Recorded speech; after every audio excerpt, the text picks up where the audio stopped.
An Introduction to Constitutional Law, 100 plus Supreme Court cases everyone should know, by Randy Barnett and Josh Blackman.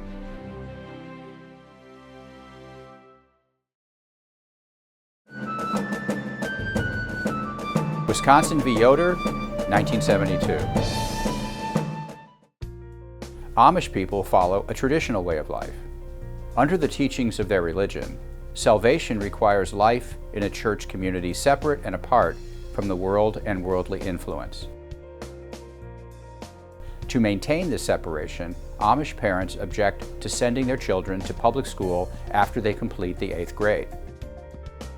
Wisconsin, however, required children to attend school through the age of 16.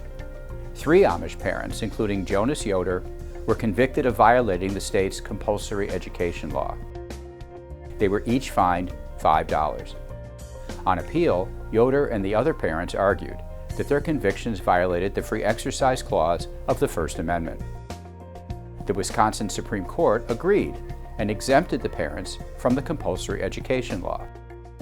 The Supreme Court affirmed the state court by an 8-1 vote. Chief Justice Burger wrote the majority opinion. He observed that the Wisconsin law did not target Amish people because of their religious beliefs. Rather, the compulsory education statute applied to all faiths equally.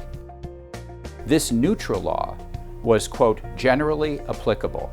Still, under the Sherbert test, a, quote, regulation neutral on its face may, in its application, nonetheless offend the constitutional requirement for governmental neutrality if it unduly burdens the free exercise of religion. The court then considered the 2 prongs of the Sherbert test. First, the court ruled that the compulsory education law, quote, unduly burdens the Amish parents' free exercise of religion. The values taught in public schools were, quote, in marked variance with Amish values and the Amish way of life. Indeed, a high school education could create, quote, a serious barrier to the integration of the Amish child into the Amish religious community. Chief Justice Burger wrote that a public education, quote, contravenes the basic religious tenets and practice of the Amish faith, both as to the parent and the child.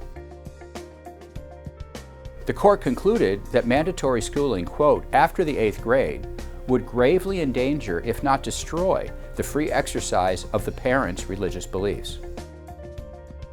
In Wisconsin, the compulsory education law substantially burdened the religious freedom of Amish parents and children. Second, the court turned to the Sherbert test's compelling interest prong.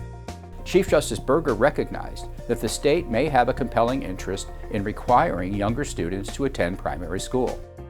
But the state has a, quote, somewhat less substantial interest to, quote, compel the school attendance of Amish children to age 16. And, quote, only those interests of the highest order can overbalance legitimate claims to the free exercise of religion. The state's interest in universal compulsory education is not absolute and cannot override the parents' religious freedom. Moreover, the court held that Wisconsin did not select the least restrictive means to accomplish its interest. For example, other states accommodated Amish religious beliefs through the establishment of an Amish vocational school. Chief Justice Burger acknowledged that, quote, weighing a state's legitimate social concern was a, quote, sensitive and delicate task. Still, the Sherbert test was difficult for the government to satisfy.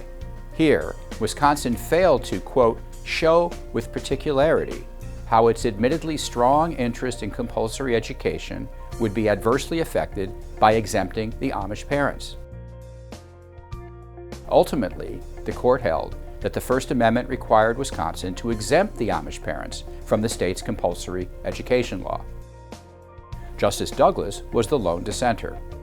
He warned that Amish parents were imposing their, quote, notions of religious duty upon their children.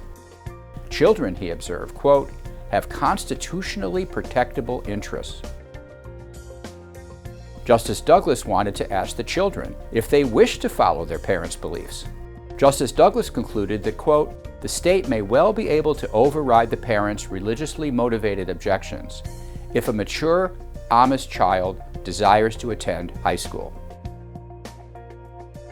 The majority opinion, Justice Douglas wrote, quote, "imperiled the future of the student, not the future of the parents."